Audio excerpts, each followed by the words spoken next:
Well, I don't know. Just after listening to that, what do you think of Dionne's story? Kind of amazing. Yeah. Man, I'm glad he's back. He looks good out there for his first couple of days back, so I'm just happy to have him back, because he plays a big part in our offense. So. How much of that did you know before? All of it? What he went through? I heard bits and pieces from like the offensive line. They was telling me as the process was going on, and I was just praying for him, and he's back, and God is good. Darryl, for you, it's you talk a lot to your coaches about your development and coming in as a seventh round pick and working for everything that you've gotten. They go out and they draft 2 defensive ends in the first 2 rounds, and you got to come in here and prove it all over again, and maybe even more so. Mm-hmm. What did that do to you those last couple months as you prepare to come to camp? I mean, I don't really get into like who they drafted. I just come to work every day, right foot forward, and just trying to get better every day. That's my goal. Trying to be consistent day in and day out. As long as I show them that, they should know. If you could self-scout a little bit, where do you feel like you as a pass rusher have developed the most, since your rookie year? Just looking at the older guys and, the process from last year, I think my rush angles got a lot tighter. I'm trusting my speed a lot more. I'm still learning day in and day out. I still got some things to work on, but it's all coming together. I was talking to Coach the other day, and he said I'm a better pass rusher than I was last year. So, I'm just kind of take it and run with it and just trying to prove every day that I can rush the pass. Which coach? Coach E, yeah. Did you get to work? You told me you would spend some time with Chuck Smith. Oh, yeah. Did you work with him? Yeah. In the break? Yes, yeah. I work with him twice a week. Just learning different moves and different things, especially with my length and things like that. Just trying to figure it out, trying to put all my tools together so I can come out here on the field and put it to test. Wait, is Atlanta his home base? Yes, sir. Atlanta, Georgia. Right. Yep. I was training with Chip Smith and then Chuck Smith, so both of the guys, and they definitely got me to a point where I can, go out there and try to put up some good rushes. Obviously, special teams is a big part of your game. Of course. Just kind of, you saw a ton of snaps last year.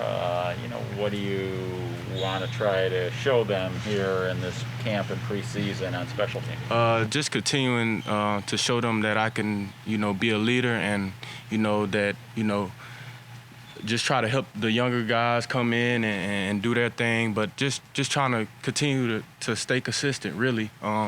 Show them that I could be the leader and now, take that role. So.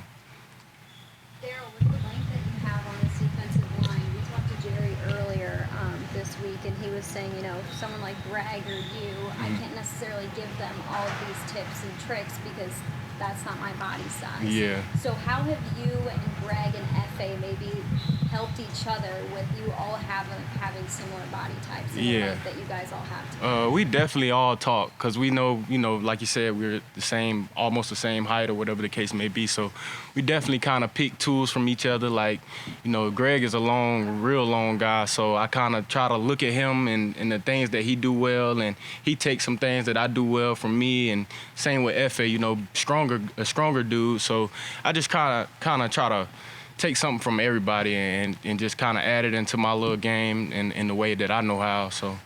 How have you been able to help someone like Greg or Boogie, some of the younger guys on this defensive line? Because every year this D-line seems to just get younger and younger with the draft picks that are coming in. Those are definitely my guys, Boogie and Greg. We definitely built a good relationship coming in. We joke and laugh all day, but I just kind of teach them the ropes. Teach them, I'm still trying to learn this, how I go, but I teach them what I know, and just kind of, they just piggyback off me and take it into their own hands. What are some of your goals for this season? This is going to be your 3rd year on this team. I mean, you've been someone who's made some big plays on special teams for this team and has popped off on defense at times too. So what would be success in your eyes? Well, I kind of keep my personal goals to myself, but most of the time it's about winning, just trying to do whatever I can do to help my team win. I got a lot of personal goals that I keep to myself, but just trying to be consistent and do whatever I could do to get on the field to help the team win. That's all I'm all about. Definitely, winning a Super Bowl, but we're going to take it one game at a time and one play at a time. Kickoff coverage on special teams. Just you guys were top 5 in the league last year. What do you think? What made you good? I love it because it's the opportunity. You get the opportunity to be the first guy out there on the field. So opening up the game on kickoff and making a big hit is big for our team. It gets us going. So I love to be the guy to do that. To get the defense going. Okay, you know what I'm saying, and we go out there and do our thing. So I feel like it plays a big part in the game. Period. So. And then kickoff returns, obviously you lose Andre Roberts, the number 1 guy in the league. Is it a challenge to kind of prove you can survive without Andre? We definitely will miss Andre, but we got some guys, Isaiah McKenzie, I feel like he's going to be real good. He came in the Miami game last year and did what he had to do. So, and we got some other guys, Speedy and some other guys back there. As long as we all come together and get on our blocks, we got athletes back there that can make plays and read off blocks.